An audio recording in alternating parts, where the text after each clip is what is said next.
पानी पूरी की दुकान कुछ खास नहीं चलती थी। घर का खर्चा चलाना भी मुश्किल होता।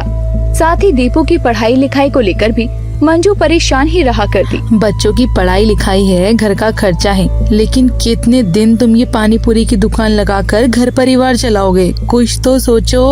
तुम खामा मुझ पर गुस्सा हो रही हो। मैं तो तुम्हें कह रहा हूँ ना कि कभी कभी काम मंदा हो जाता है। आज भी ऐसा ही समझ लो। मंजू चाहती थी कि घर अच्छे से चले और उसका बेटा अच्छे स्कूल में पढ़ सके, लेकिन घर में कमाने वाला सिर्फ एक ही था और वो था दीपेश। अब मंजू भी तय करती है कि वो घर से बाहर निकलकर काम करेगी। अरे मंजू, तुम कहीं जा रही हो क्या? आज घर का काम इतनी जल्दी कैसे हो गया तुम्हारा? अरे आज गोलगप्पे की दुकान तुम नहीं, मैं लगाने जाऊंगी। देखती हूँ कि गोलगप्पे बिक क्यों नहीं रहे हैं। अरे नहीं, कोई जरूरत नहीं तुम्हें कहीं जाने की। मैं आज घूम घूम कर गोलगप्पे बेच लूंगा। माँ, मैं भी चलूंगा आपके साथ गोलगप्पे बेचने। मैं लोगों को आवाज लगाऊंगा, आप गोलगप्पे बनाकर खिलाना।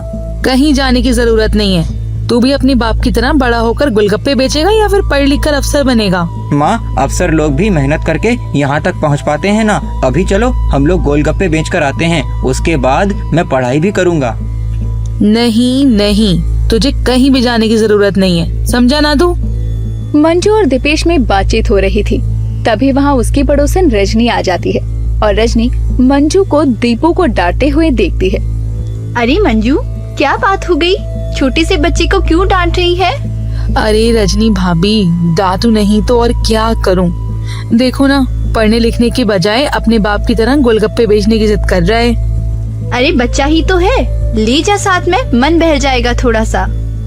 अरे नहीं नहीं, अगर इसे मैंने बाहर इसके बाप के साथ गोलगप्पे बेचने के लिए भेज दिया ना तो ये पढ़ाई लिखाई भी नहीं करेगा। तेरी बात तो ठीक है, वैसे भी पढ़ लिख कर यह कौन सा अफसर बनेगा? अपने पिता की तरह ही नुक्कड़ पर छोले भटूरे, गोलगप्पे या फिर बर्गर चाउमीन की दुकान लगाएगा। तुम चाइनीज लोग काम भी तो ऐसा ही करते हो ना?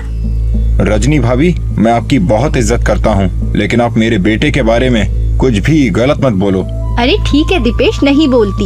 वैसे सच कहूँ तो तेरे गोलगप्पे की दुकान अगर नहीं चल रही है तो तू मुझसे एक फ्री में एडवाइस ले ले।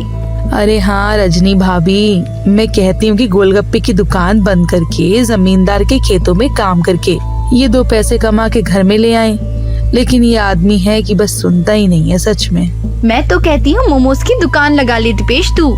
वैसे भी आजकल लोगों को चाइनीज मोमो बहुत पसंद है और तुम लोग नेपाल के कम और चाइनीज ज्यादा लगते हो। अरे रजनी भाभी, आप ये कैसी बातें कर रही हैं? अरे हम तो नेपाल से हैं और काफी समय से भारत में रह रहा है हमारा परिवार। अरे तो हम चाइनीज बनकर क्यों काम करें?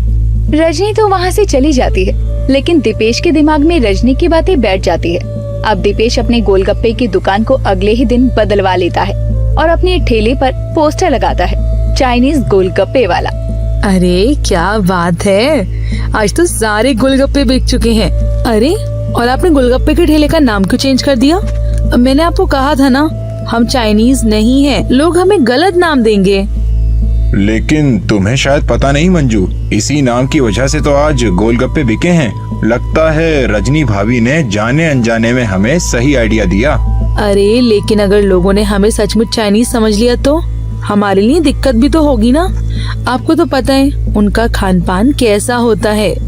घबराने वाली कोई बात नहीं है, भगवान ने ही हमें रास्ता दिखाया है।